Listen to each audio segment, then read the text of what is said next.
Of the administration present, will you all please rise and join us in the pledge of allegiance?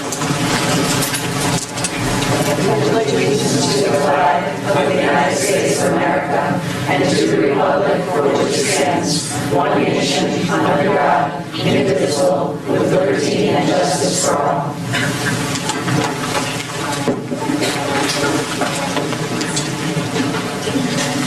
Our next item of business is recognition of teachers achieving tenure, which is always a nice thing for us at this time of the year. And I will turn that over to Dr. Clark.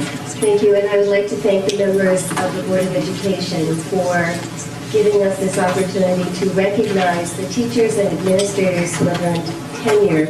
This is a major milestone in an educator's career. Those individuals who come to us from other districts, having achieved tenure in their previous districts, if they meet all of their field's high standards, achieve tenure after having been here for 2 years.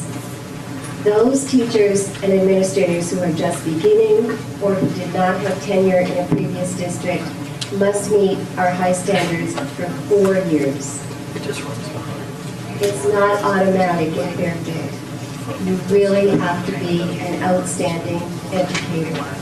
So for the board members, you are meeting people tonight who met our high standards.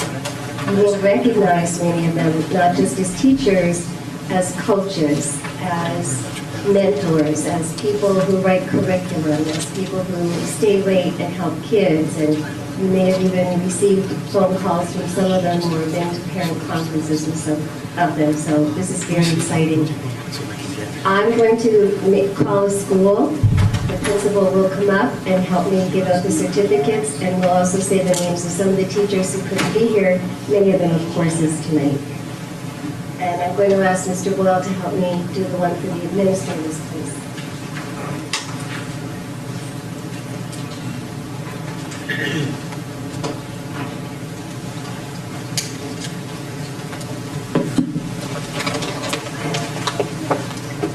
I'm going to begin with 3 administrators. Thank you. The first one is Mr. Jeffrey Burt, who is not able to be with us tonight because of another commitment. But will we please give him a round of applause?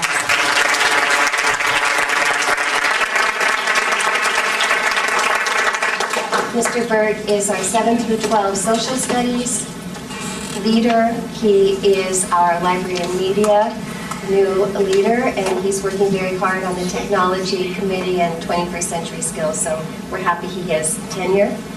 Our second administrator receiving tenure tonight is the person responsible for all of the new curriculum in math, grade 7-12, Mr. Jerry Struzek.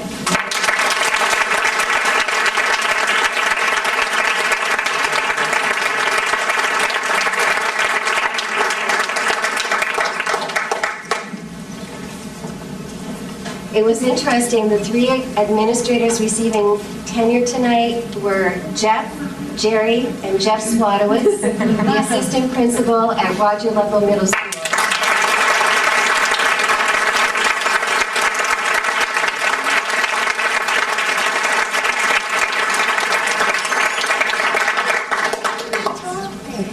Thank you. The next group of people are the teachers from Burr Elementary. Thank you, Mr. Cass.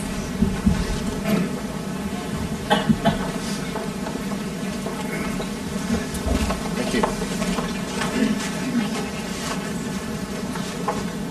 I have 2 outstanding teachers from Burr Elementary School to recognize for tenure. The first one is Lauren Brill, 4th grade teacher.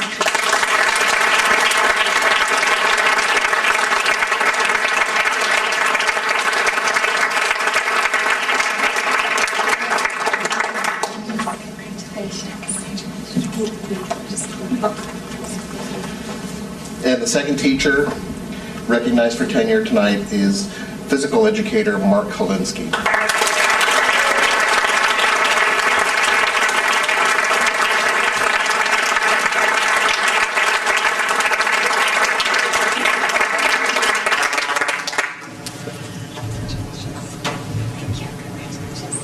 Thank you.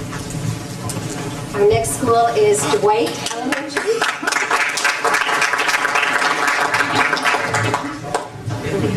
Our first teacher is a fourth grade teacher, Kathleen Gallucci.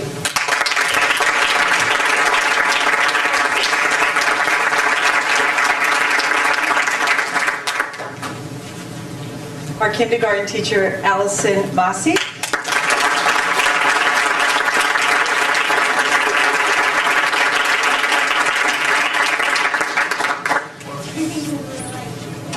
And our fifth grade teacher, Scott Mazarowski.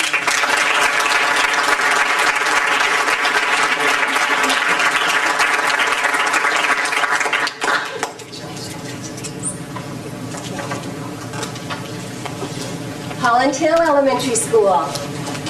Mr. Arnone, thank you.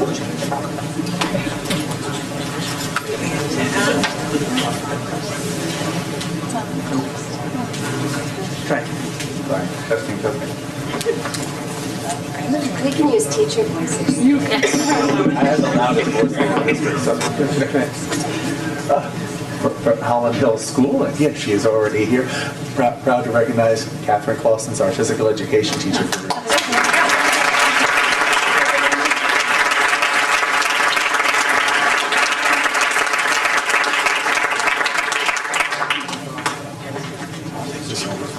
Jennings Elementary School. Thank you.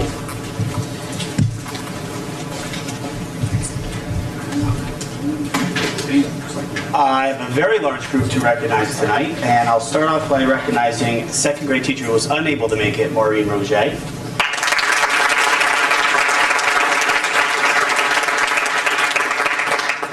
A fabulous kindergarten teacher, Sarah Bocari.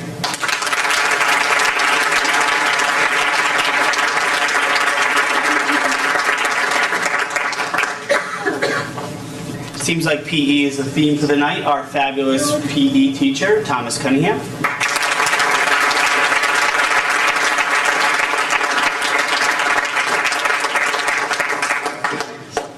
School social worker, Christine Daria.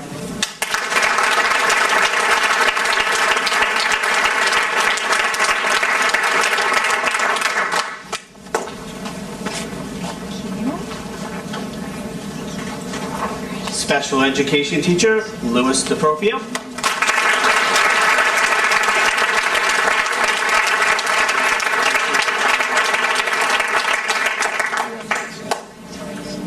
School psychologist, Kathleen Farrell.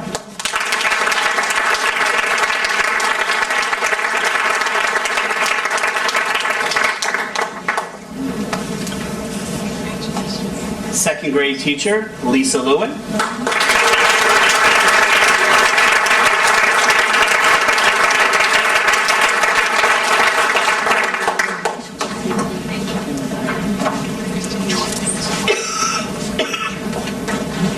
I'd be remiss in saying that I think many of them owe this to Ms. Jackson, who was the one who hired them. So.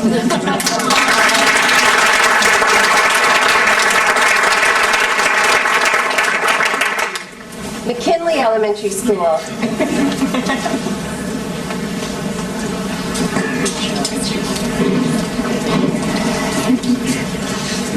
I'm also pleased to have a rather large group of people to introduce to you tonight.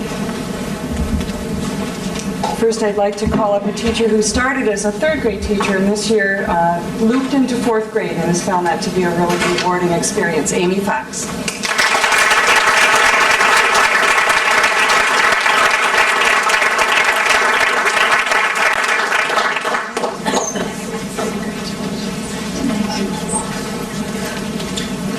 Next is a teacher that many of the people on the board certainly know. They hear her name often.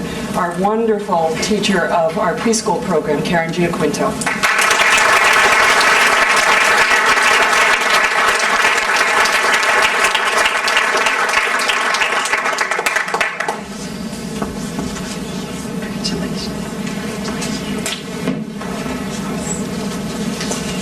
The next teacher is shared between two buildings. She is at McKinley and she is also at Riverfield as the English as a Second Language teacher, Marie Labaz.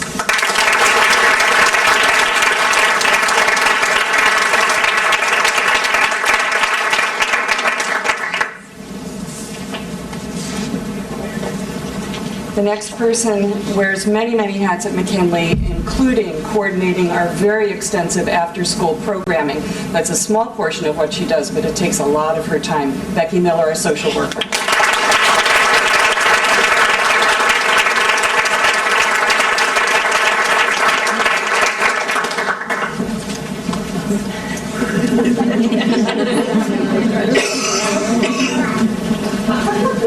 And lastly, also a staff member shared between two buildings. She's a language arts consultant, and even just today coordinated a whole series of workshops for our teachers. Cheryl Smith.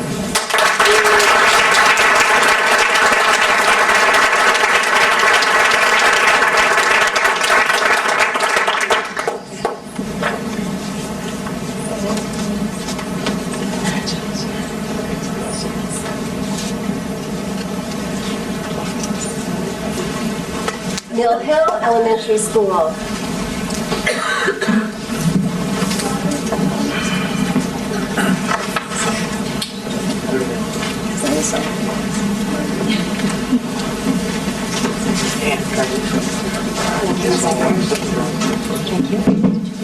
right. Can you hear? Thank you, Mr. Cohen. Mill Hill is here to recognize one outstanding teacher that we have out of many, of course, and that's Marybeth Genetasio, grade 4 teacher.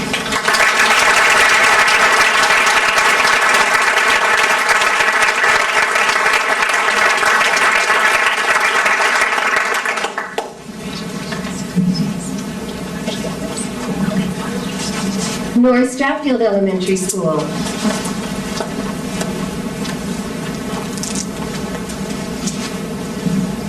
At North Stratfield, we are delighted to honor one very special teacher. I met her in Weston when I was a teacher, so we were teachers together, and somehow she found her way to Fairfield. I don't know how, but we're just delighted. Debbie McGrone.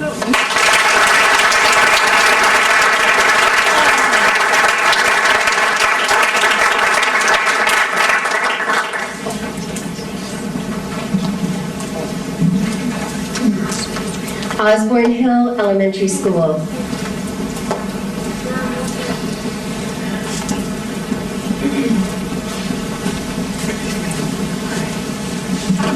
I am thrilled to honor two kindergarten teachers, outstanding kindergarten teachers from Osborne Hill. We have Anne Marie Soto.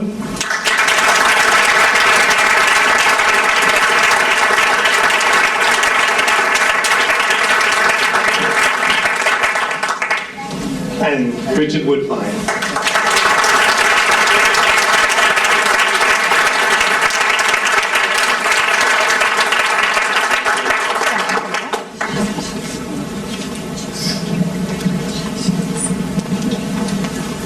Riverfield Elementary School.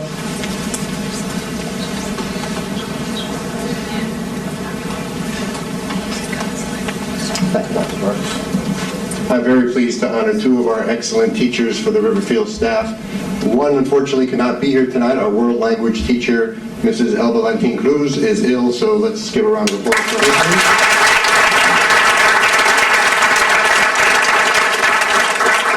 And our 5th grade teacher, Julie Lucas. Julie?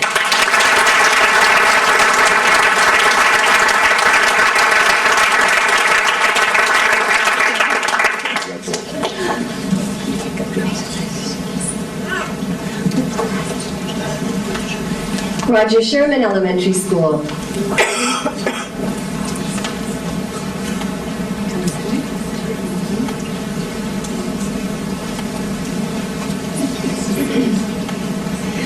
It was my pleasure 4 years ago to one of my first tasks was to hire this wonderful teacher, and I'm very proud to and happy tonight to say I'm proud to give this tenure certificate to Robin Walters.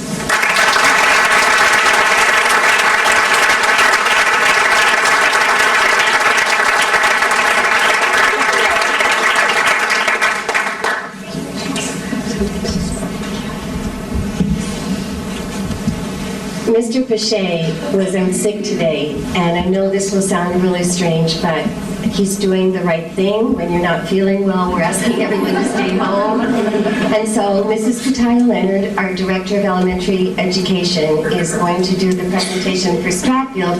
We also have 3 of their teachers not able to be here tonight. So.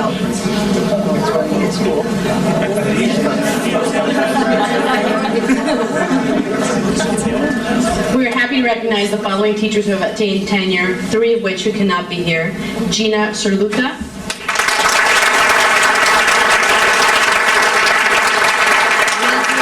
Leslie Bolin, Lauren Lamb, but we are happy that Bonnie O'Neill could be with us this evening.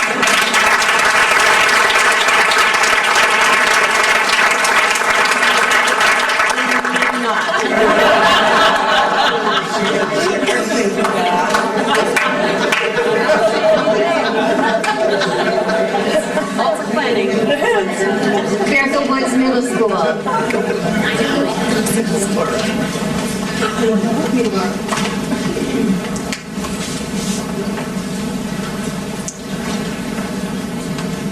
Boy, how do you follow that up? I don't know if she's here. Fairfield Woods is delighted to help recognize the following teachers that have achieved tenure. First is an 8th grade English language arts teacher, Tina Remish.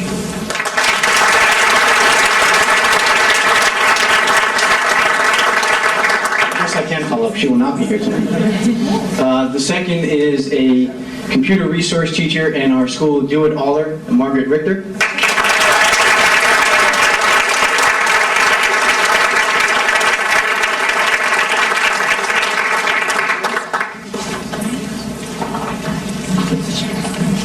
And our third is a fantastic world language teacher, Jane Vignati.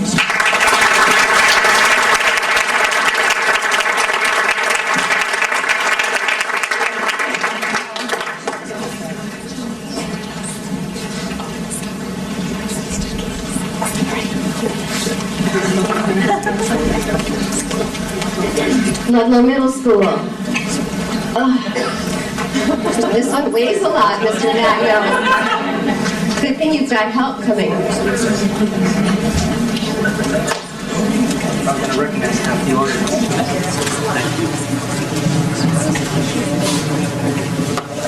On behalf of the Roger Ludlow Middle School administration, it gives me great pleasure, and it is a privilege to recognize a group of educators we'll be recognizing for achieving tenure this evening. Before we get started, David Campapiano, who is a 6th grade teacher, will not be able to make it this evening. There's no correlation between Stratfield School and Roger Ludlow Middle School, but he will be here this evening.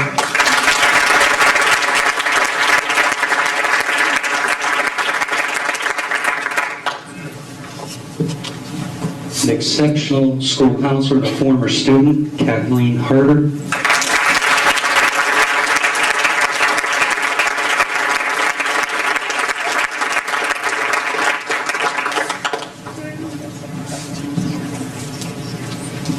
Sixth grade teacher, Karen Lee.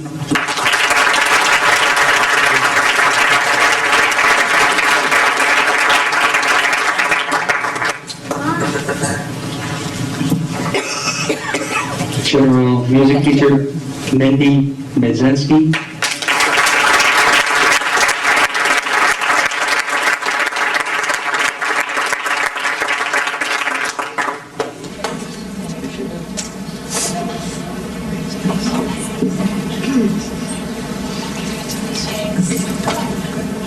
School counselor, another former student, Amy Nessel.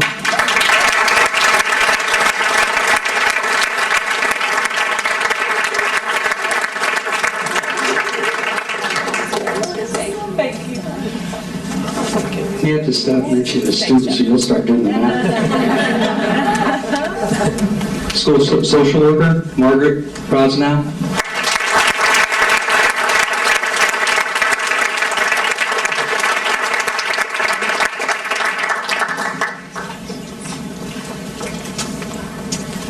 Sixth grade teacher, Russell Sherman.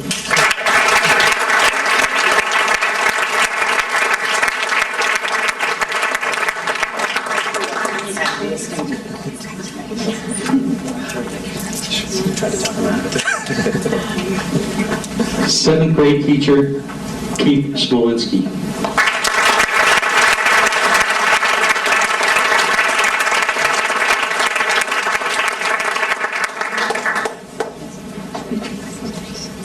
Thank you, Roger Little staff, for all that you've accomplished for Fairfield and for Roger Little.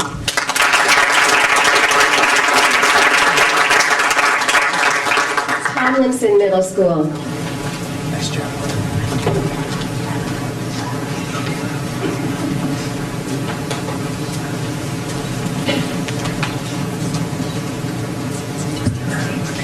Good evening. We are very pleased and proud to introduce to you the following individuals.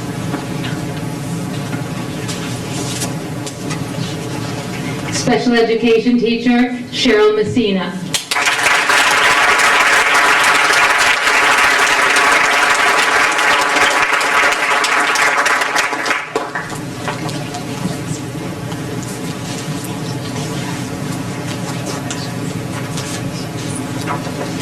Eighth grade science teacher, Robin Persicki.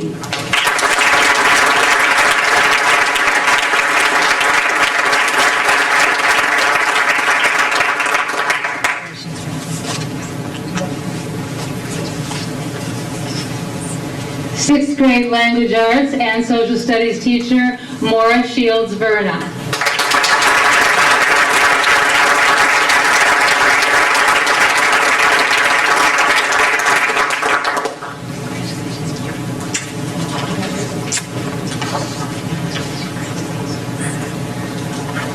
And our physical education teacher, Joseph Signorelli.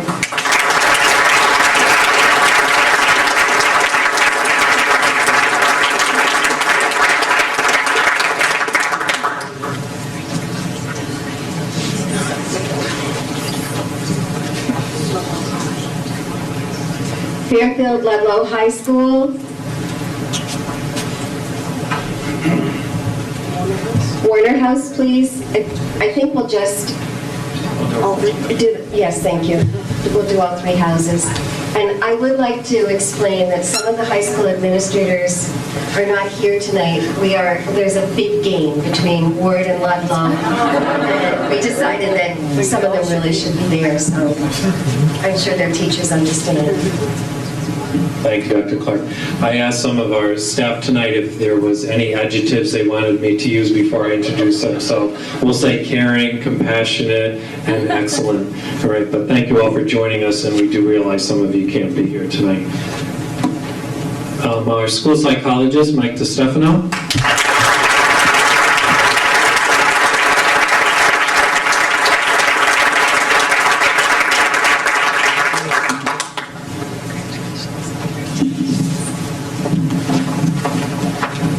From Warner House, math teacher Dana Levy.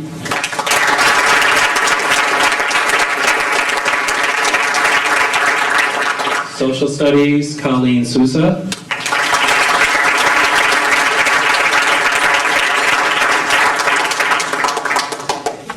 Sorry. Thank you so much.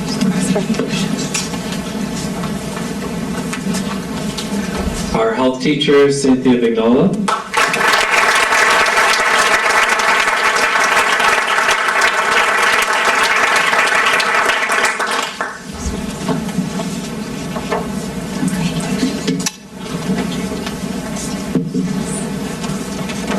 From Webster House, Christina DeJarnette, math teacher.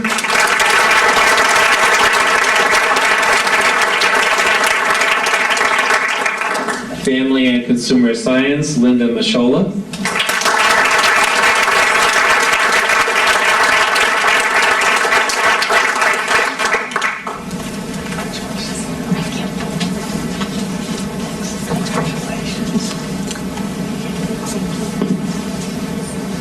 And one of our school counselors who could not be with us this evening, Amy Mannion.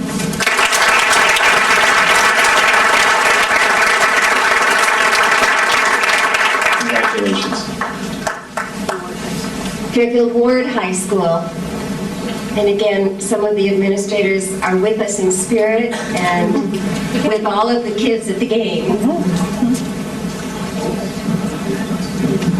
One of the real perks of my job is to every so often be able to represent our faculty. So I stand here very proudly to present to you the faculty members at Ward who have earned tenure. And our first honoree is Michelle Denazar, school psychologist.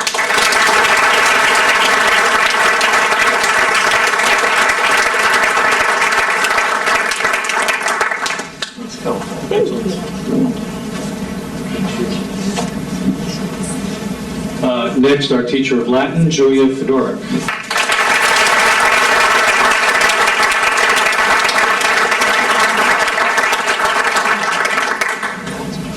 And also in world languages, Rena Gugliotti.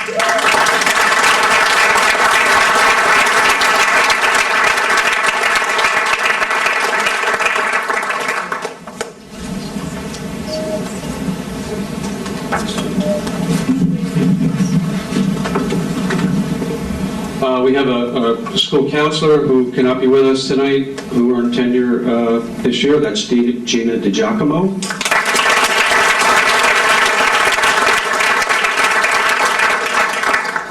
A science teacher who slid in under the wire because of a cross-country race, I think, Tim Foster.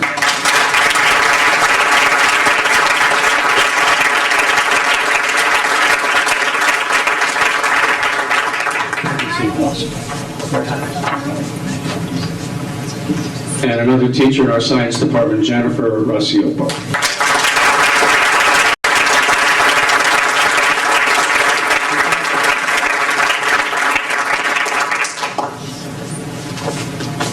Teacher of mathematics, Robert Smoller.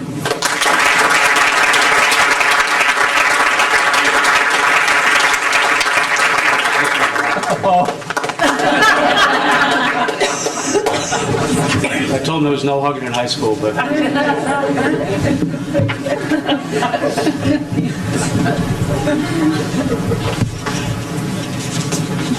And a teacher of social studies, Mr. Robert Mendenhall.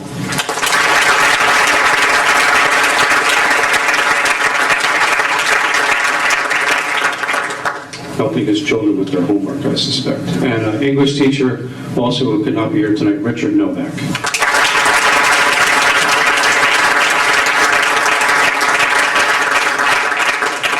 Ms. Leonardi, the alternative high school. The content is English, but if I ask this individual what he teaches or who he teaches, he would say, I teach young adults. So it is my honor to recognize Mike Luzzi from the alternative high school.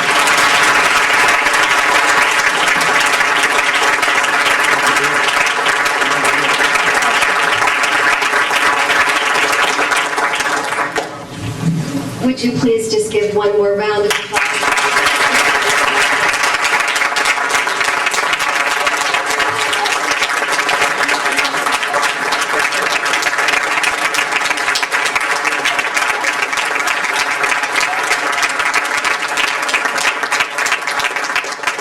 You are more than welcome to stay for the board meetings. But if you have lesson plans you'd like to do or some headline postings you'd like to put up, we're going to take about a 5-minute break and reconvene. Thank you.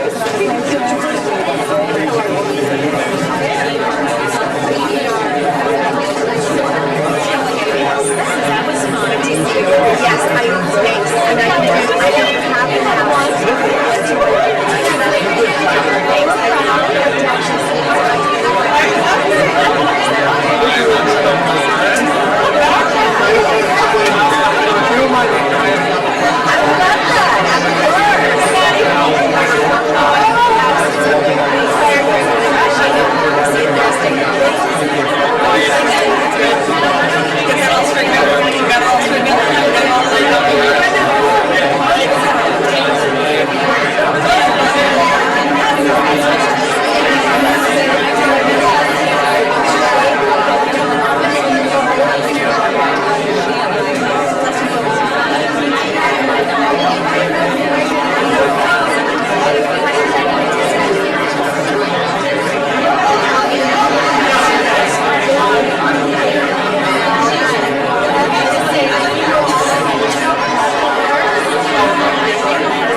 laugh all day today, so. Thank you.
moved by Mrs. Dow and seconded by Mrs. Iacono.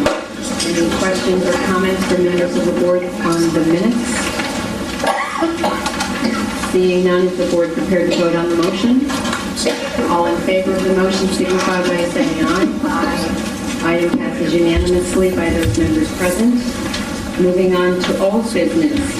Our first item of business is the end of year June 30th, 2009 fiscal report, which is enclosure number 2. And I believe through Dr. Clark, that would go to Mrs. McWayne. Thank you. Thank you, Dr. Clark. In the board packet, enclosure number 2 is the final end-of-year financial reposition for 2008-2009. Explanations of the shortfalls and the balances are provided in the narrative of the report. Any modification or addition to the initial report was underlined. I'd like to briefly review these changes to the ones we discussed in detail on June 16th. They were very minor changes. The total amount of the budget shortfall was $984,553. This is just 0.71 of 1% of our budget allocation of $139,614,137. This percentage of our budget total is very much in line with past year's reallocations, and in fact is the lowest we've had in quite a few years. The amount is slightly higher than what we had projected on June 16th. There were small increases in custodial maintenance overtime and special education. These increases were offset by a reduction in the projected shortfall in legal fees and minor changes in account balances and salaries, FICA Medicare, transportation, tuition, technology, and district-funded accounts that support school services.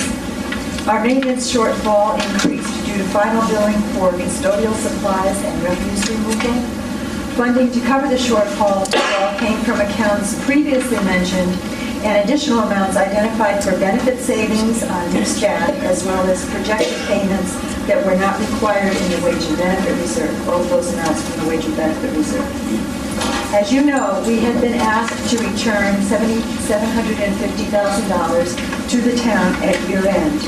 The total amount returned from our operating budget was $586,049. This included the balance remaining in the staff reserve account for this past year's, as well as numerous other accounts from the schools and the departments.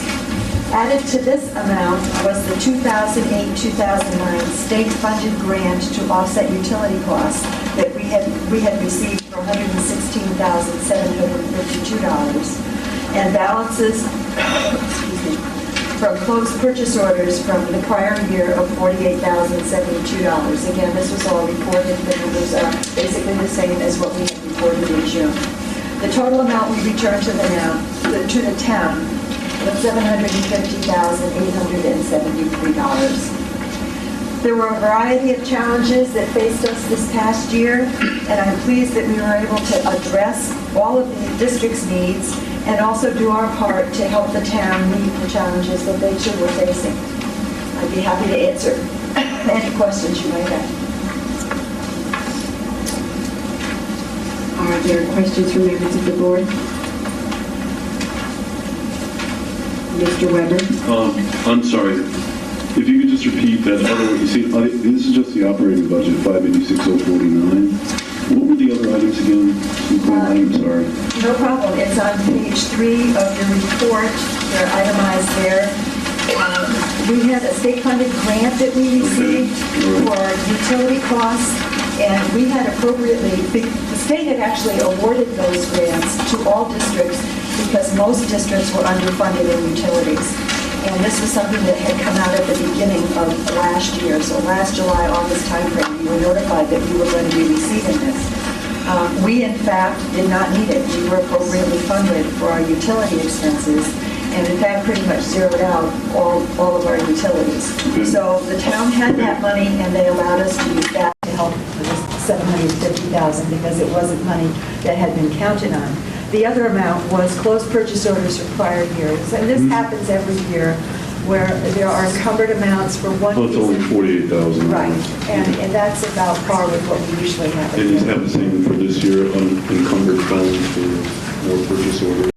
I'm sorry? That are coming due, you expect it again this year? Well, we don't know that for a fact. We had probably not nearly as much. We had far fewer encumbered purchase orders at year end because our budget was so tight. There were a lot of things that we had received in hand prior to our actual closing.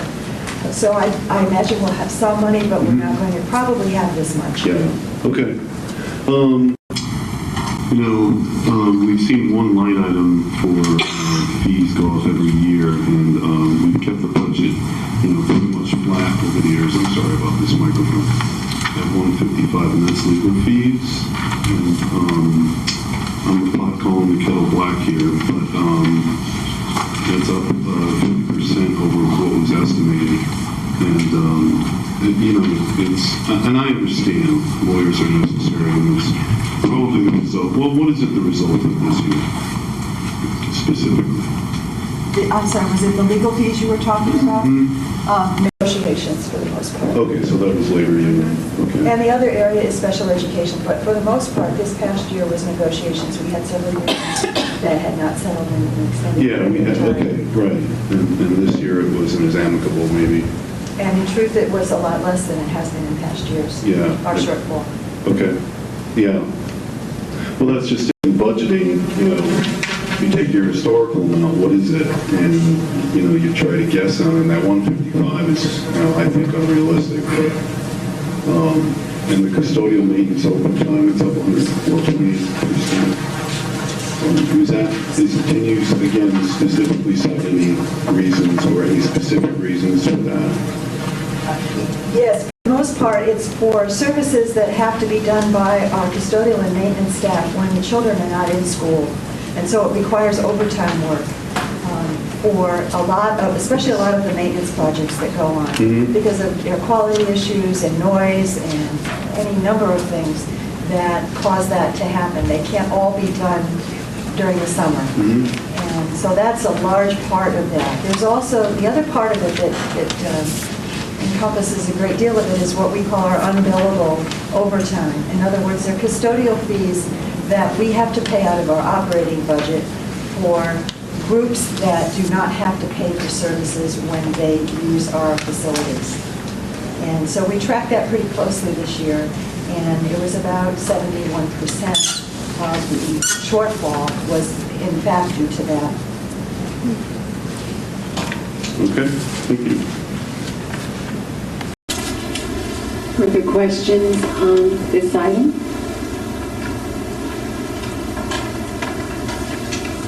Seeing none, thank you, Mrs. McLean, for the report. Moving on to new business. Again, we have approval of the allocation of the State Fiscal Stabilization Funds, otherwise known as SFSF, and there is a recommended motion that the Board of Education approve the allocation of SFSF funds as outlined in enclosure number 3, moved by Mrs. Vaughn and seconded by Mrs. Dow. And again, I will turn that over to Dr. Clark and to Mrs. McLean. Thank you. And before we begin, I hope board members will understand when, after this report, I ask Mrs. McLean to go home. She has a really bad cold, and I think it would be appropriate. And just to give her a chance to save her voice, this is something that you have seen before, and we did a consensus of the body, and we said before you vote on the amount of money that we put into staffing and then the rest into technology, we needed to know what additional staffing we would need based on the September enrollment.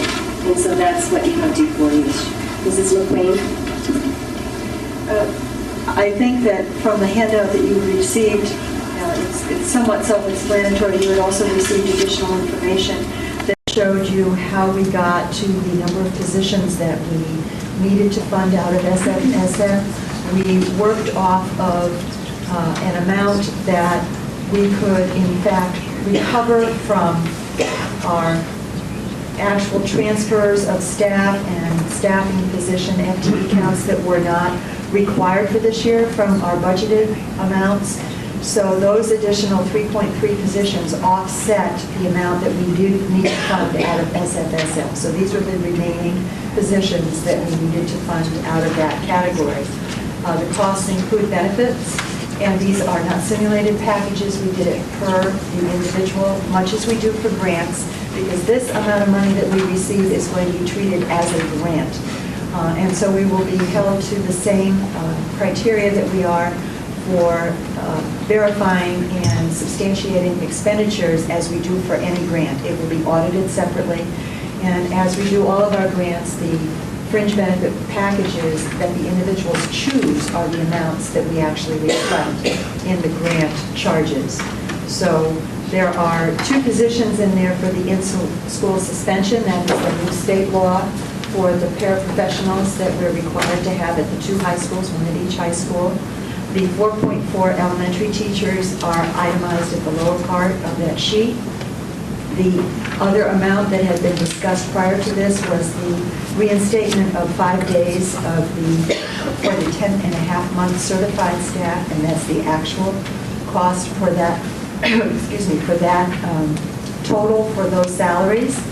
We had also discussed previously the beginning teacher training amount. These were amounts that were cut when we took our cut in the spring for our operating budget. This $25,000 was eliminated, but was also identified to be reinstated if in fact this funding came through.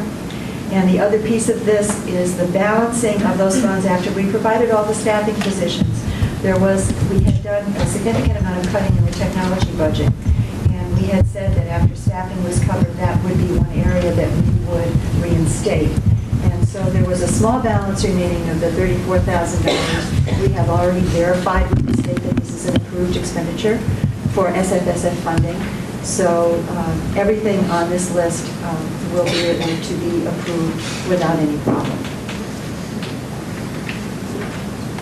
Questions from members of the board? Mrs. Iacono?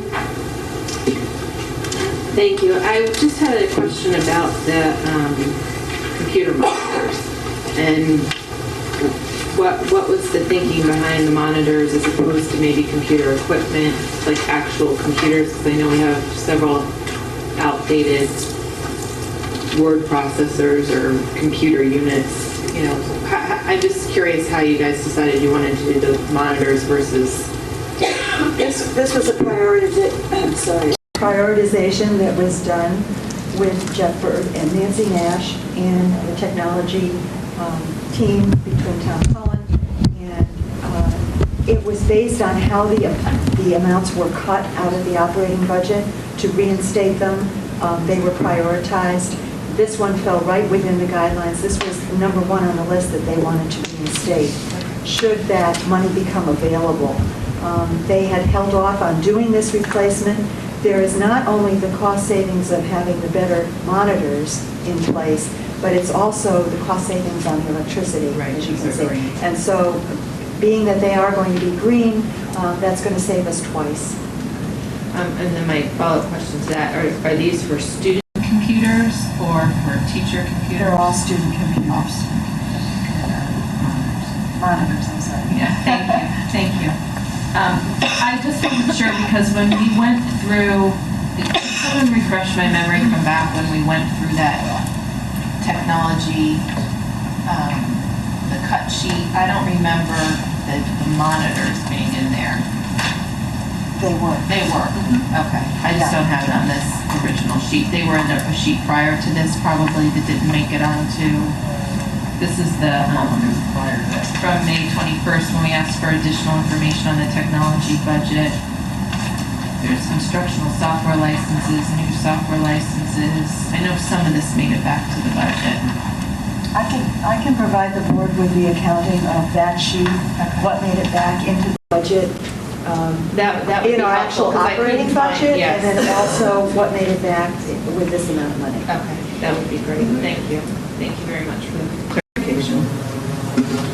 Mr. Weber. All of these things, Mr. Quaid, are back now in the revised budget that you prepared and gave to us the last meeting, I believe. No, these are not, Okay. because they cannot be included in our operating budget, but they are going to be set up as a separate grant.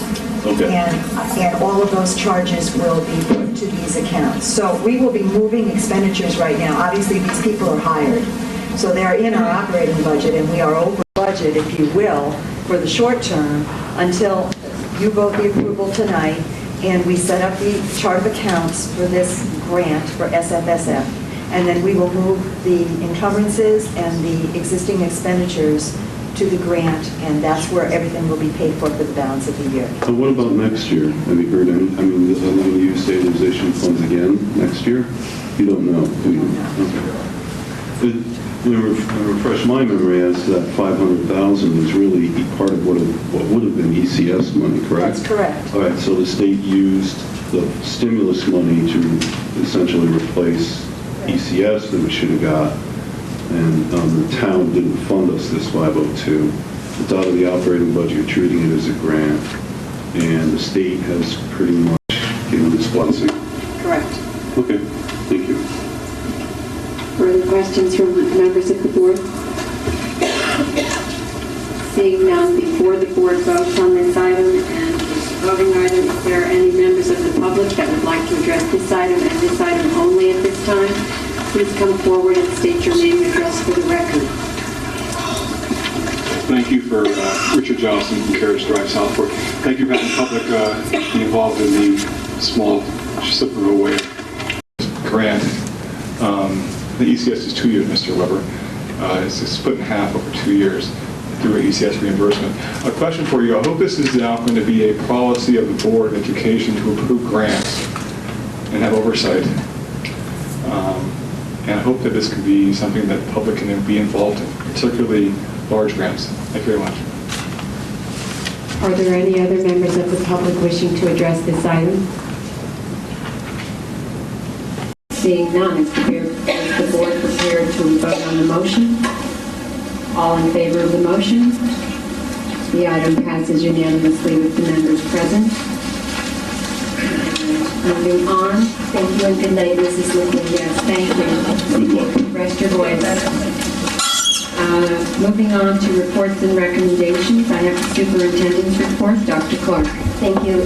This summer, I had asked you if you would like me to keep this on as an agenda item, and you said yes. And I decided that when time allows, rather than just running through these things quickly, I would like to give you much more information, because I think it's better to discuss things rather than put them in the party memos. So at this time, for the strategic plan, I'm going to ask Dr. Rosado. We're not going to belabor this and go through every item, but I would like to give you more information than I have been doing in the past. And Dr. Rosado is going to do an update on the strategic plan. Thank you. Thank you. Thank you, Dr. Clark. Well, as you know, this is year 2 of the 5-year plan. The school year is new, but the committees have been meeting. Some of them met over the summer, and I'd like to give you just a brief update in terms of what each of them are working on. All 6 committees have been working and have been meeting actually this week and last week. Starting with the Facilities Committee, that's led by Tom Cullen. It's a very active committee, and their group is currently looking at alternative energy sources for our schools to maximize, obviously, energy conservation.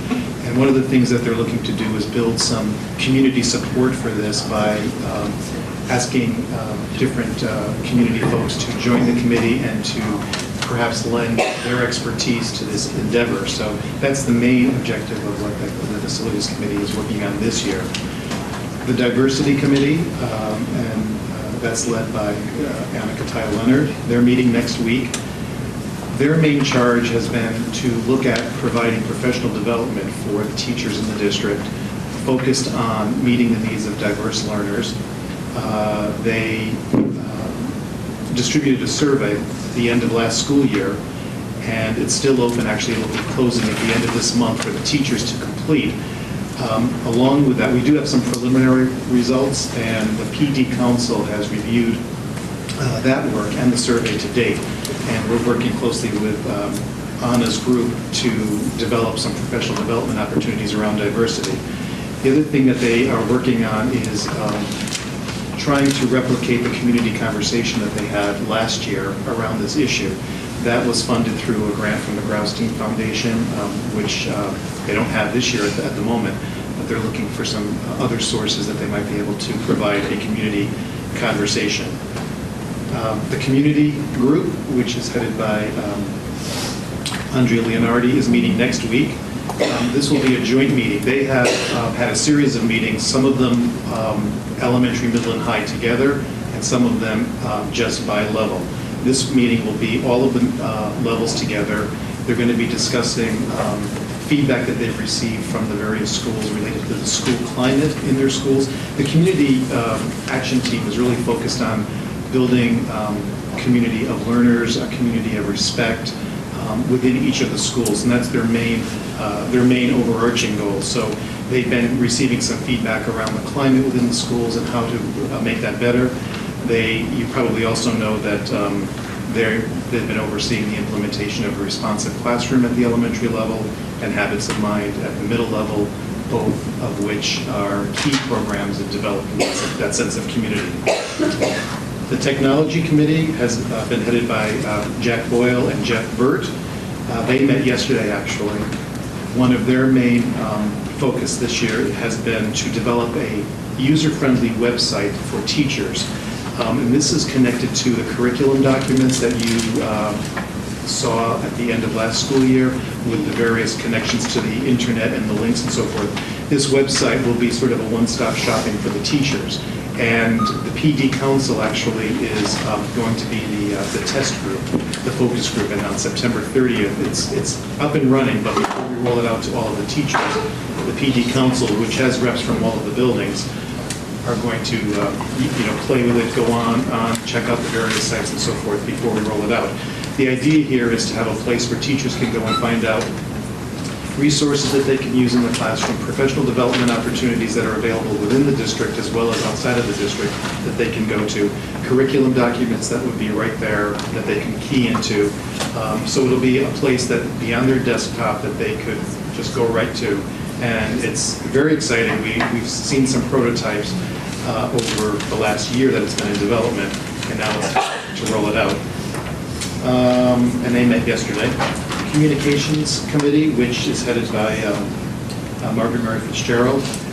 They've been very active, and their next meeting is October 13th.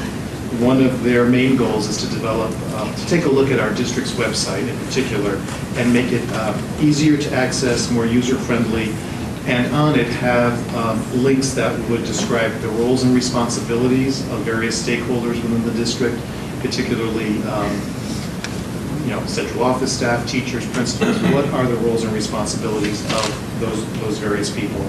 They want to also provide opportunities for feedback from the community. So once the website is up, they want to hear what works and what's not working. And also they are working on reviewing the procedures and the roles and the responsibilities of the Board of Education members as well. That's also part of the strategic plan and part of what their work is this year. Finally, the program committee actually met earlier today. That's a committee that I lead. We're doing a number of different things. We are finalizing our plans for the response to intervention, which I know you've heard a lot about, but what that actually looks like in the buildings, that's something that we're working on pretty closely with the building administrators. We're working on developing a series of professional development classes for our new teachers during orientation, so that during the orientation period, all of our new staff that are newly hired would go through a series of classes that we would design to help acculturate them better to Fairfield. We're also working on upgrading and revising our secondary summer school. You probably remember that Anna did a great job upgrading our elementary summer school and really making it much more exciting. We want to try to replicate that at the secondary level, so that's something that we're working on, and we've got some really great high school folks that are helping me with that. We are taking a hard look at our gifted program this year. That is a program that's been in existence for many, many years, but hasn't really been reviewed and evaluated in quite some time. Now is the time to do that. There is a very active parent group, both at the elementary and at the middle level, Today, in fact, Anna and I met with that very active PTA Council subgroup. They have great ideas, great energy. They even have some funding for us. That'll help. But we really want to take time this year to evaluate our program. And just to be clear on that, the gifted program as it stands is going to stay as it is for this school year, and this will be the year that we want to sort of explore other options, look at what other districts are doing, look at the research, etc. But our goal is that by the end of this school year, we would bring forward a recommendation for perhaps some changes, and perhaps changes in the way we identify students for that program, perhaps some changes in the way we deliver the program. So that's pretty exciting stuff. And finally, the last thing that we're working on is ensuring that there are common assessments in all curricular areas across the board. And we have many in place already, but we also have some holes. So I've created sort of a matrix that I'm working off of to try to plug in those holes. But that's work for this school year as well.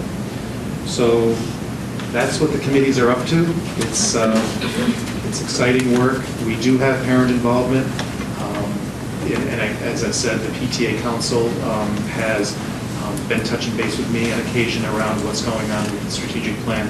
I'm thinking of next year changing the color of the book because I get it confused with year 1 and year 2. They look identical, but this is the new one. And if you take a chance to look at it, take some time to look at it, you'll notice that every area has been defined with who's responsible, what the due date is, and what the benchmarks will be along the way. So I think it's going to be much more useful to us.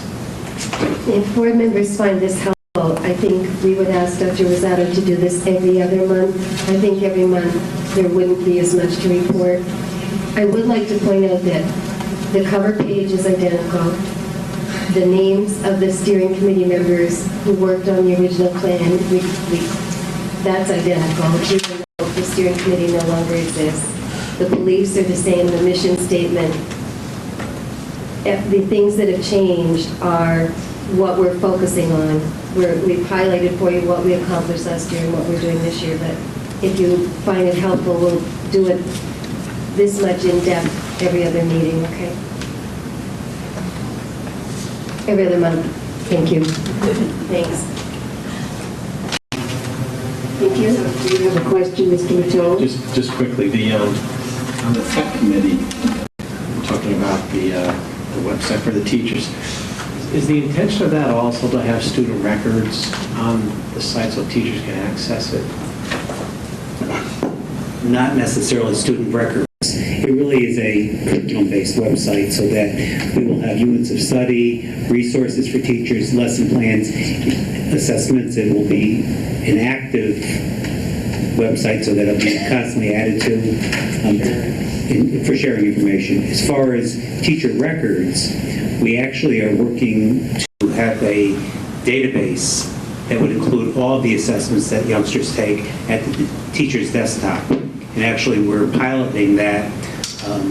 We are in discussions with a company from Texas who actually works with the Connecticut State Department of Education on their CMT presentations for all school districts. The name of the company is eMetric, and they're creating a program for us. And again, this is something that it's a new venture for them, and we are a school district that's working with them to help them launch their new program. It's called STARS, and it was launched this year at the teacher desktop. And again, it's in the very preliminary stages, but presently each teacher at the elementary, middle school, and high school levels has a individual assessment database for each one of their students in the classroom. Mr. Weber, questions on? And that's stored here? I mean, where does it go? No, it's actually stored off-site, and it's done very similar to the CT reports. I'm not sure how many people have been familiar with CT reports, but it's a database that the state has. It includes all the CMT data, all the CAP data for the past 4 or 5 years, by school, by district. And what we did was we've been working with companies over the past, I'd say 8 or 9 years now on curriculum-based databases. And we've had 2 setups that really have not worked that well. They haven't worked that well, not necessarily from our point of view, but the companies either sold out and didn't support it any longer, or were merged with larger companies who really didn't support it. So to make a long story a little longer, we pursued this, and actually in a conversation with a few of the curriculum leaders and the tech people, Chris Brand specifically in the tech department, said, why don't we contact people who do CT reports? We did, and we asked them if they'd be interested in, developing something at the district level. And lo and behold, they were. And they had our school district. They also had a school district in Pennsylvania that they were interested. Okay, Penn State. They were interested in using us as a model or prototype to develop this. And we're actually started to develop it in the spring last year, and really were able to launch according to their deadline for the first day of school, so teachers would have access to it. Come to find out, through the conversations, and we meet online, or rather in a conference call every week, I said, whatever happened to the school in Pennsylvania? Well, lo and behold, the superintendent left and went to a school in Connecticut, and now they're tagging on the same thing. So it's a good, and as we develop it further, we'll give a sample to the board. Unfortunately, we can't give live data to the board because it's all confidential information. Mrs. Brand, to follow up? Yes, please. Actually, you alluded to it just now. I'm wondering how we're going to, and I'm sure there's a plan for this, but assure the confidentiality and access. Oh, it's completely confidential, and it's a secured website, and only those teachers who need to know the data have access to the data. It's actually encrypted is one piece, but it's also the teachers only have access to their classes. The counselors have access to their load. It's very limited. And what's wonderful is they have complete access to the overall assessment information on students. And it's really the first time that we've had something, we've had an internal system that we put together, I'd say about 10 years ago, to do some of the in-house curriculum assessments at the elementary level, but it hasn't really been as easy to access because we did it with our own programmers here. And although they're excellent, they really are not full-time programmers in this area. So we're really fortunate that we've been able to couple with this company, and we expect it to be launched at the building level so that building administrators and district administrators will have access to it probably at the beginning of the calendar year, so as a school. So it's very exciting. On this item, are there any other questions? Seeing none, Dr. Clark, do you want to continue? Thank you. Excuse me. For the NEAS report, I would like to remind you that October 4th, which is a Sunday, Mr. Coyne has sent you a letter asking if you could please come to the panel presentation, meet the NEAS committee, the visiting committee, and they will be hoping to speak with you at that time. I would also like to ask Mr. Abling and Dr. Rosato to talk about the beginning stages of implementing some of the recommendations of the NEAS report and some of the things that are happening at Fairfield Ludlow High School. Thank you.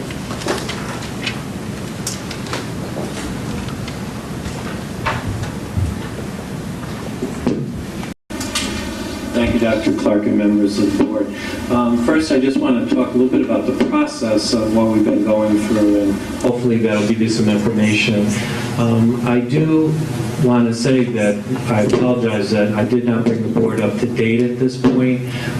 It's one of those initiatives that the school has been working on for about a year and a half. Based on our NEAS report, they come through with many recommendations. And the area that we chose to focus on at Fairfield Ludlow High School was in the area of assessment and grading. Some of the other areas we're waiting for our sister school, Fairfield Ward High School, to hear their report, particularly around the area of the development of school-wide rubrics, which are a direct result of our curriculum. But as we move to a standards-based curriculum here in Fairfield School District, and you've seen much of that curriculum come through, assessment is a big piece of it. We know that grading primary purpose is for us to communicate student achievement on the learning expectations that come from that curriculum in the area of knowledge, skills, and performance. So that's the piece that we chose to focus on. Our school improvement team, comprised of teachers and administrators, the administrators of the district, the curriculum leaders that we worked with, 7 through 12, have all been part of the process in designing our initiative on grading in the area of summative and formative assessments and also behavioral expectations for students. We have also been working with the PTA, although briefly. I met with the PTA at our first meeting in September to kind of bring them up to date as to where we're moving. And I also met with a group this morning, as a matter of fact, a PTA subcommittee, really to give them a lot of detail as to how this has been outlined. Some of this came to light for our teachers new to the district over the summer. Others had been brought along since last January, where we did a PD session for them. And we also did another PD at the beginning of this school year in August with all of our teachers, again, focused on the area of summative and formative assessments. So we've been doing a lot of work in this area. Part of my role coming in as interim headmaster was to look at the initiatives that the school's been working on and to move them forward. In all initiatives, we have to step off. We have to start the process rolling. We informed our teachers over the summer that this was the area that we'd be working in, again, on summative and formative assessments. We said to them, this is the minimum area of percentage in the grades that we'd like you to focus on in summative and also in formative and in behavioral. So we did have to take that step forward. As with any change, sometimes you have people that have already been doing it. Not a problem at all. You have some people that are still asking a lot of questions and are very eager to do it, and you have some people that are going to be a little more of a challenge to move along, but we're working with them. We had a session this afternoon with the administrators on formative assessment. We invited teachers to come. We had some teachers come to that session that asked some very good questions. We'll have another session next Tuesday. The administrators put out a Q&A to our teachers today to say to them, here's 5 questions we're hearing commonly from teachers about summative and formative assessments and how can we help you. So we've been moving forward all since the school year started. Mr. Hibling, would you please explain for people who are not teachers the difference between formative and summative assessments? Oh yes, be happy to. Thank you. If we look at communicating those student learning expectations, the best way would be probably to give you an example. If you look at formative assessments, it's the practice of the skills, what we want students to know and be able to do. But it's the practice of those skills. We would never expect a student to be judged or to be graded on something they hadn't been taught. So we all took our math classes when we went to high school. Much of what we did in math class before that unit test was formative. We had teachers assign problems for us. We did those problems. We practiced them. We got feedback from the teachers. We found out what we didn't know, what we needed to practice more of. But eventually, that unit test came into play. Something at the end was an assessment, a summative assessment that said to us, what do students know and what are they able to do? And that's the summative portion. That's really what we want to know. That's what students want to know. What is it that the curriculum's measuring? What are the skills? What's the knowledge that we want them to have? And that's really where kind of the rubber meets the road. The example I give, because I taught social studies for many years, was in doing a research paper. There's many steps. I broke the research paper down into 10 steps. Well, each of the 10 steps I had to teach. I had to teach students how to write a thesis statement. I didn't go in and say, have your thesis statement ready for tomorrow, and you're going to be graded on it. it's not fair to students. What we're trying to do with this initiative is be fair and consistent to students. So we get a thesis statement, we ask them to show us what they did, we provide them feedback, we correct it, we show it to them, but eventually they have to submit the thesis statement for a summative evaluation so they're able to move forward in the research paper. Each of those steps could be formative, each of those steps could eventually be summative, and then, of course, the research paper, the final product, would be a summative assessment of their learning. So that's the process that we're going through in terms of developing formative assessments and summative assessments. Everything counts. Everything counts. We have math teachers that will go into, I've been in many math classes that come in and say, take out your homework, and they walk up and down the aisle and they check to see that it's been done. Not whether it's accurate. They check to see that it's been done. That's a behavioral assessment.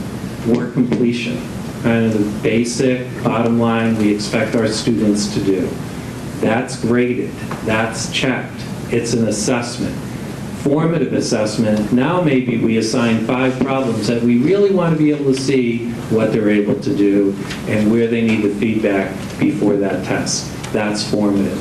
And then the summative is the unit test that will tell us what students know and are able to do.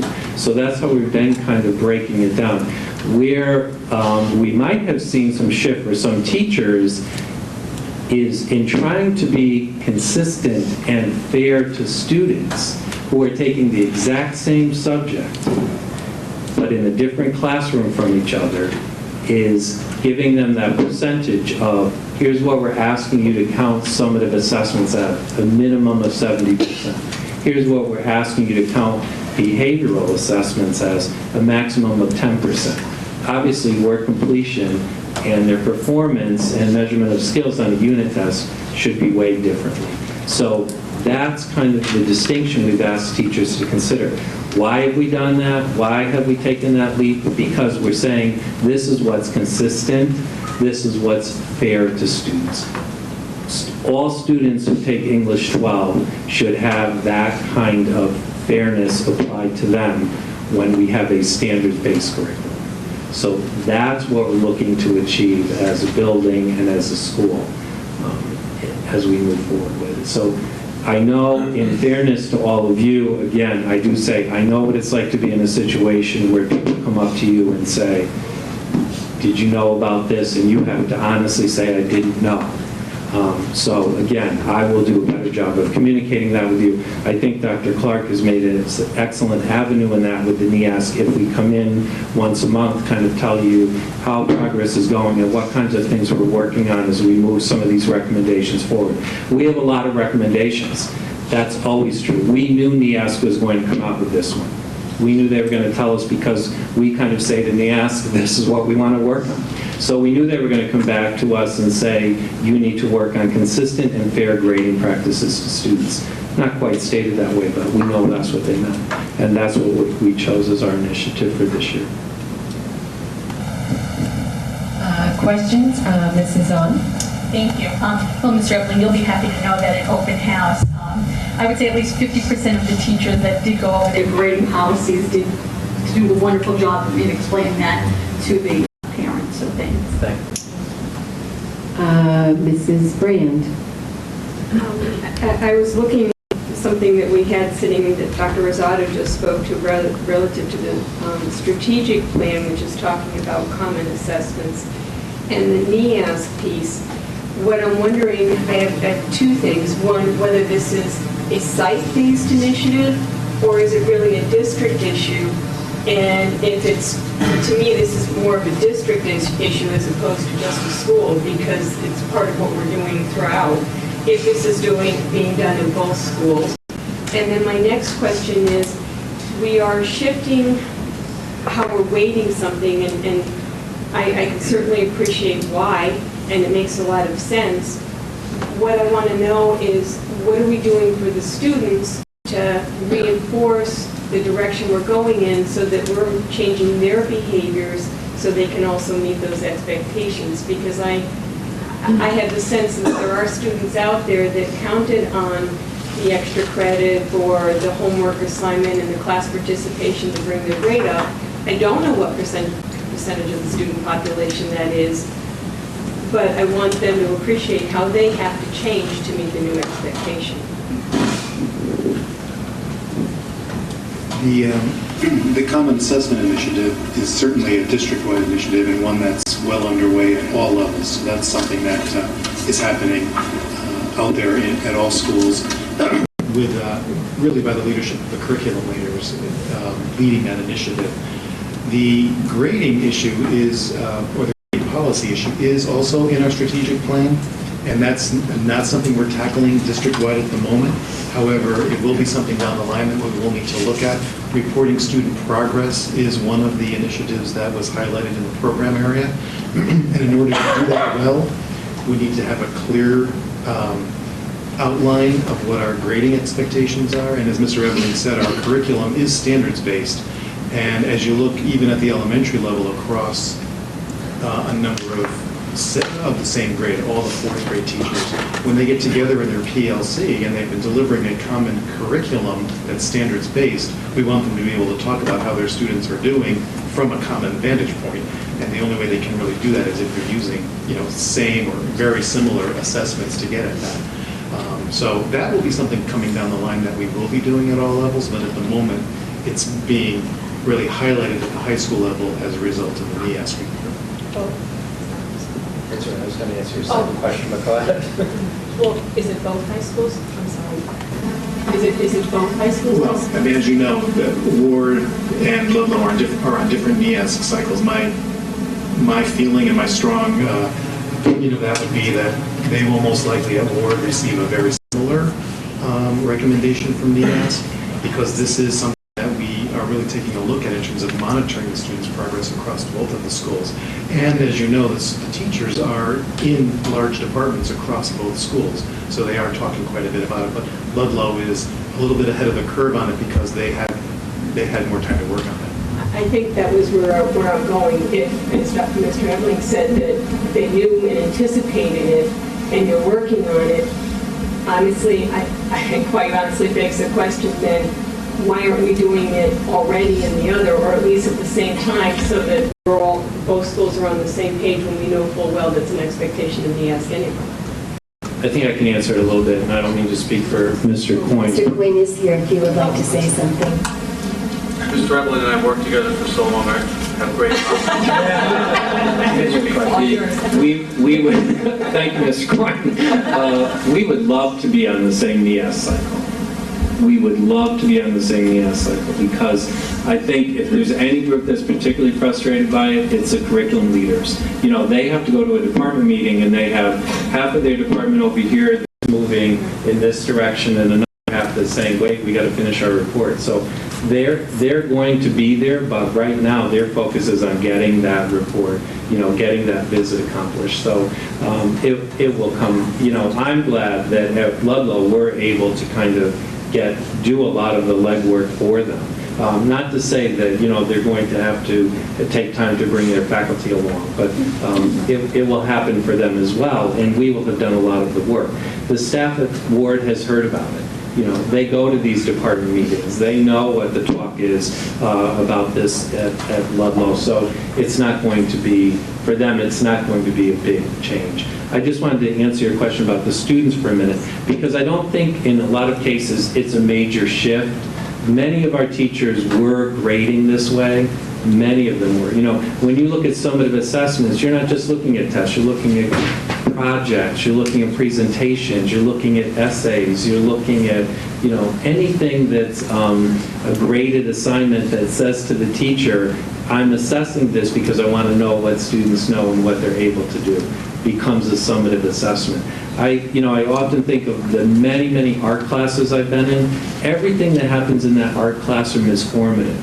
Everything. If they're doing a watercolor, the teacher says, put a little more green in this corner. You need some shading up here. But eventually, the student has to say, here it is. That's summative. you see? So I think that those are the kinds of things. For students, it's not as much of a shift as it might be for some others, but I think in some ways that's we need to work with our teachers to help them, to help our students, to say, okay, here's what we're doing, this is where it falls. I think some of our teachers will give an assignment that or assessment that they may think of as summative. And then after they grade it, say, wait a minute, I have to go back, this is formative. I have to work with them to get them more to a summative. Or vice versa. You give something that's formative and everybody knows it and everybody blows it out of the water. Summative, let's move on. Why continue this? Mr. Weber? Are you applying that to the honors and AP programs as well? Yes, and I think, in some cases, the AP's been there. They have that AP exam at the end of the year. They have a very prescribed curriculum. Probably in that case, although, I haven't taught AP in a while, 90% is probably summative. Yeah. But when it's applied school-wide, all of our teachers are held to this expectation. What were the areas that, the subjects that you had, say 50-50, or I'm just interested? Is it more arts? I'm sorry, that what? Oh, which teachers? Which subjects? Which content area? It's hard to say. I think you might have seen it sometimes more in the humanities. They might have been saying that behavioral and formative heavier than the summative. So, it's hard to say. I don't know that you would see it so much in something like the arts or tech ed because they're doing formative all the time. But, you think of tech ed where they're building, a table. Better stand on all four legs.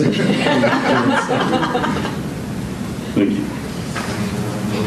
Any further questions on this item? I would just like to say that I appreciate that this work is being done. It would be nice if we were on the same NEAS cycle for both schools, and I'd be interested to know if there was any way of achieving that following the work being done with Ward now as we go into the next. Perhaps not, I don't know.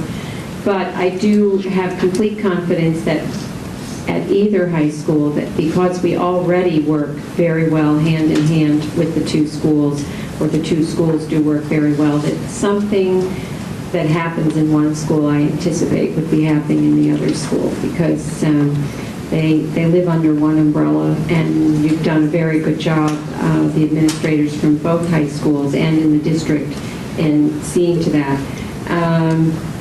And the other last piece that I'm encouraged by with this work that you're doing, Mr. Eveling, is that I really do think it will help move along the common assessment at the high school level, which is extremely important and tremendously needed that be improved. That's been one of the driving pieces that's probably brought this about. That's right. And I think one of the areas you see that is formally in structure that we provide for them to do that, but also informally. Conversations that I've walked into with teachers, they're talking about the assessments that they're giving in their classroom with each other because they're trying to make sure, is this formative, is this summative? So they're actually sharing even more of their assessments within the departments and across the disciplines so they have better understanding. That's good. I mean, it's obviously much easier to do in the sciences because... It is. But when you get into the humanities, it becomes more difficult. So the more tools they can be given for the common assessment, and this, I think, will be moving in that direction. So thank you very much. Thank you. And at the second meeting in October, again, we would ask Mr. Edley to give an update on NEAS, and we'll ask Mr. Coyne if he could do a very brief description of how the visit seemed to go at Ward. And we'll keep reporting on this. Thank you. And Mrs. Kataya-Leonard is going to do an update on our plan to reduce racial imbalance. Thank you. Thank you, Dr. Clark. As you know, we don't really receive the official numbers from the State Department of Education until well into the school year, about April. But based on October 1st numbers, we do some of our own internal crunching of numbers, if you will. We take those preliminary numbers and hold a meeting with the task force about mid-October. That date has not been set, but as soon as it is, we will notify the Board of Education of that date and time. At that first meeting, we take a look at those preliminary numbers. We look at whether we've been able to close the gap in discrepancy of ethnic and racial group percentages by school, specifically compared to McKinley. And then we take a look at the rest of the plan to reduce racial imbalance, which includes, just to remind you, the preschool, adding the second preschool at Burr, which we have continued this year, and all slots are full at both McKinley and Burr. We also did a survey throughout the district and collected results on what our community thinks we can do to reduce the racial gap. And we collect and look at data throughout the year. A part of that, related to but not the same work, is also the work of the Diversity Action Team, the strategic plan. The work of that team, though, differs in that the definition of diversity is expanded to include the differentiated learning needs of the different types of learners we have in our classrooms. It goes beyond cultural differences, goes to learning styles, English language learners, accelerated and gifted learners, economic background of learners, gender, religion. We, as Dr. Rosado has mentioned, have administered a survey at the end of last year. The survey is still open. We have preliminary results at this time. Those results are shared with the Professional Development Committee so that we can better meet the needs of learners in the classroom to differentiate instruction. Preliminary results are telling about 400 teachers have responded. Those results indicate that they need help. Teachers are saying we'd like more professional growth opportunities in two specific areas. That is, how do I meet the different learning styles, multiple intelligences of students in my classroom, and how do I make accommodations and modifications for students with special needs within the classroom? So those are two pieces of feedback we're receiving from the preliminary results. Again, those will be finalized by the end of the month. We'll be happy to share that with you. Mrs. Hahn? Thank you. Looking in at the opt-in, opt-out 3-year tally that we got on September 7th, updated September 7th, are either of the groups working on this concerned that the opt-out has gone down by 50% in 3 years at McKinley, and the opt-in has also dramatically dropped? Well, actually, we were pleasantly surprised that more interest was expressed to opt into McKinley. We received more inquiries this year, received more phone calls, we received more parent visits. We had a nice open house at McKinley. We tried to plan that before kindergarten. Open houses were planned in the spring. So if anything, we had more parent interest expressed verbally and through visits than previous years. Interest, but not actual people that took us up on the offer. Thank you. Any further questions of Mrs. Kataya-Leonard? Seeing none, we will move on to our next item of business, and that is public. Oh, I'm sorry. May I add, Mrs. Brand? Well, if I don't, Mrs. Brand doesn't mind if I start. As you can imagine, there have been quite a few questions about what's going to happen when the middle schools go to Nature's Classroom and Washington, D.C. And I want to assure board members that the middle schools pay to have a nurse with them 24 hours, the whole time they're there. And Nature's Classroom does have an infirmary, and there is a hospital 15 minutes away. So they can isolate a student if there, and please, I hope this doesn't happen, but if there were an accident or a serious illness, children could be taken to the hospital.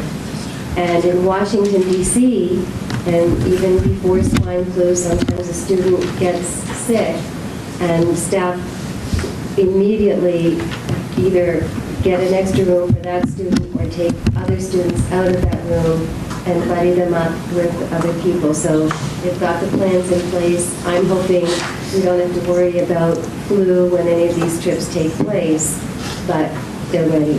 And secondly, and you'll hear more about this on Friday, nurses from Fairfield University have volunteered to come into the middle schools to teach the children how to wash their hands properly. The principals are scheduling this around the lunch period, and they're bringing in a blue light.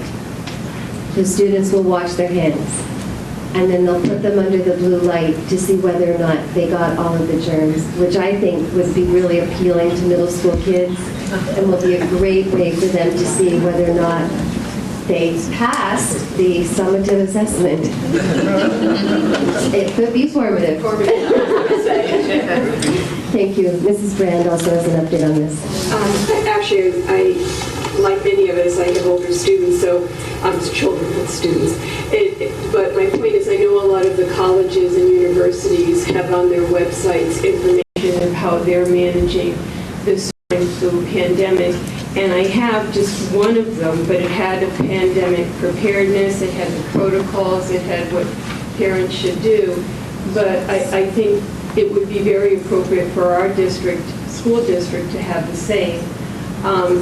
I did ask this particular school, we don't have to use it, but I thought it was very well done, and we do have their permission to use any piece of this, whatever they like. It happened to come from Villanova, but that doesn't mean it has to be.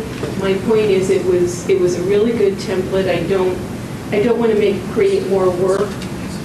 So I think using something like this, I think would be, again, relative to the swine flu, would be really very important. Do you mind sharing it with Mr. Cullen? Oh, of course. Thank you. And I would like to thank Mrs. Brand and Mr. Cullen because they're going to a workshop on this next week. Thank you. Moving on to our next item, public comments and petitions. During this period, the board will have comments and receive petitions from any citizen present at the meeting.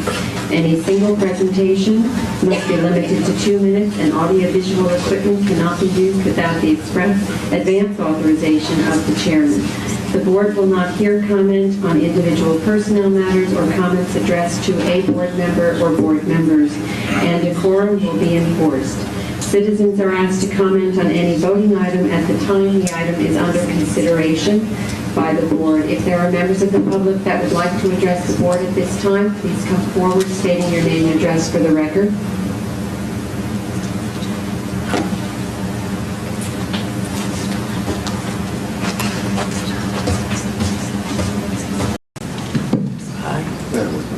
Good evening, John Carmatito, 6 Oyster Road, Roger Sherman, PTA Board of Ed Rep. My apologies for not being here last week, on the 8th, to thank you, but the PTA and the parents and students at Roger Sherman would like to thank this board for their support. In the completion of the annex in its 6 classrooms, if you have not taken a tour through it, please come and do so. To Mr. Weber, thank you for your years of support. I know that was out of decorum, but it's a running joke between him and myself. As our older children, we started the process when our older children were still there. But anyway, we'd like to thank the board for their support, and we look forward to moving even more facility projects along with you. Thank you. Are there any other members of the public wishing to address the board at this time? Seeing none, I'll move on to our next item of work, which is adjournment. I will entertain a motion to adjourn. Mrs. Zahn, Mrs. Iacono, all members in favor. Thank you very much. Have a good evening. We'll see you at our next